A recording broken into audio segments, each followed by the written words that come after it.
l'aptonomie, elle se définit comme la science du toucher affectif. Souvent, j'aime bien de dire que c'est l'art du toucher affectif.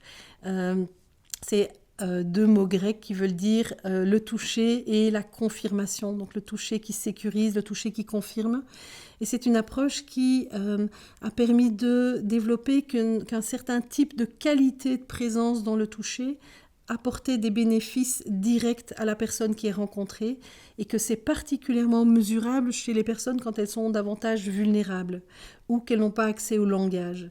Et donc, dans l'approche de l'aptonomie, il y a vraiment cette spécificité autour de l'approche périnatale. Et avant la naissance, ça permet de montrer à quel point un bébé, quand il est rencontré dans une qualité de présence et de toucher affectif, a une réponse intentionnelle aux gestes posés par ses parents. Voilà, ça c'est vraiment l'origine, je dirais, de l'aptonomie.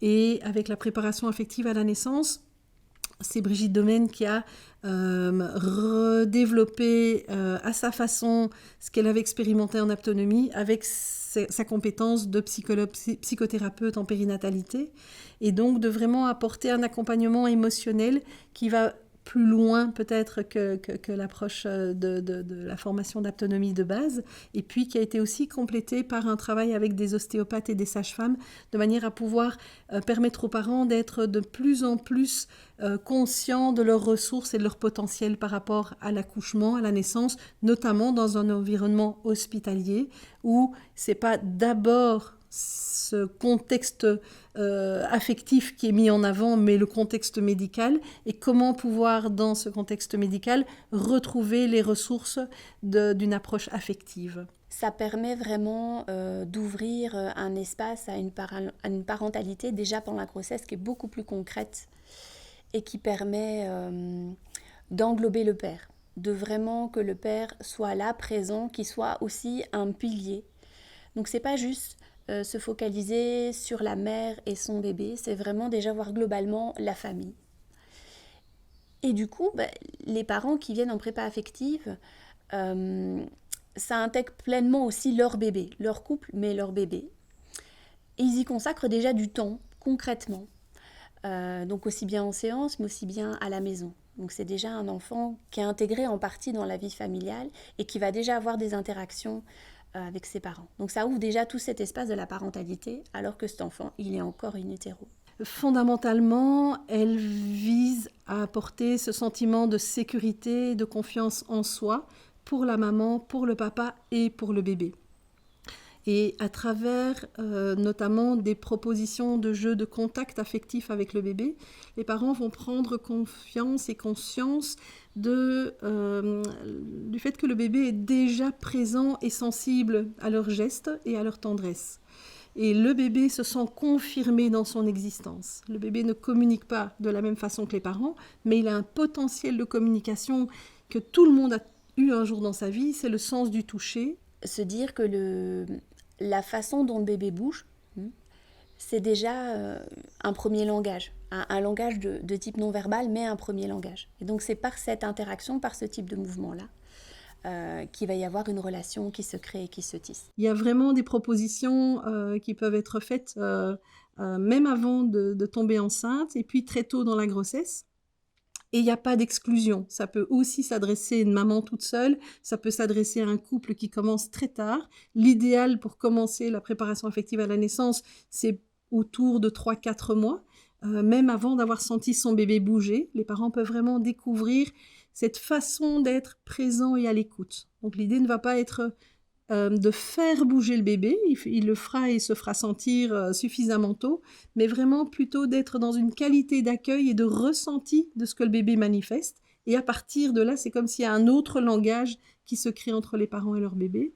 Et ce qui est très important de savoir, je reviens du point de vue du bébé, c'est que c'est toujours dans le respect du bébé. Donc il n'y a aucune proposition qui va être intrusive. On ne va jamais réveiller un bébé. On fait des propositions et le bébé est toujours libre de sa réponse.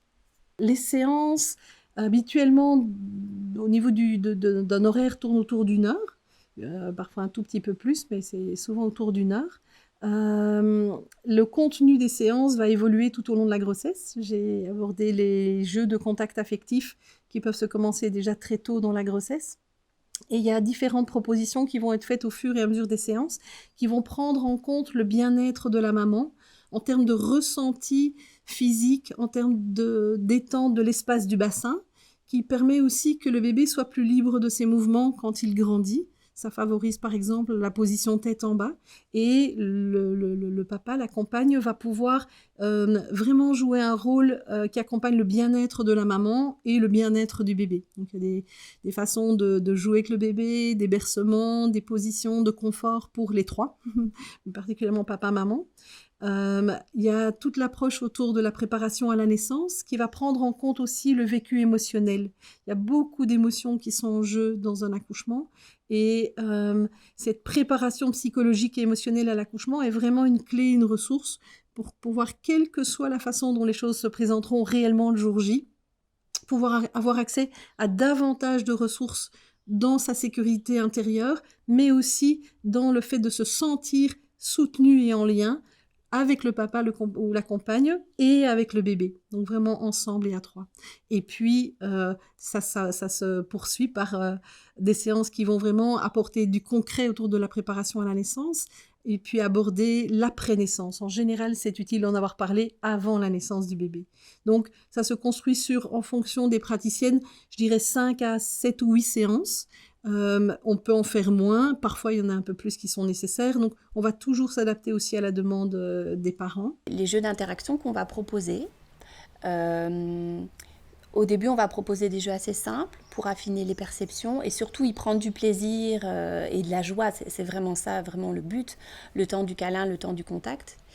Donc comme ce bébé va être régulièrement en contact avec ses parents, il va se dire qu'ils sont là et que ses parents l'attendent, ce qui est vraiment sécurisant pour ce bébé-là et confirmant pour ce bébé-là de « Ah, ils savent que je suis là et ils m'attendent ».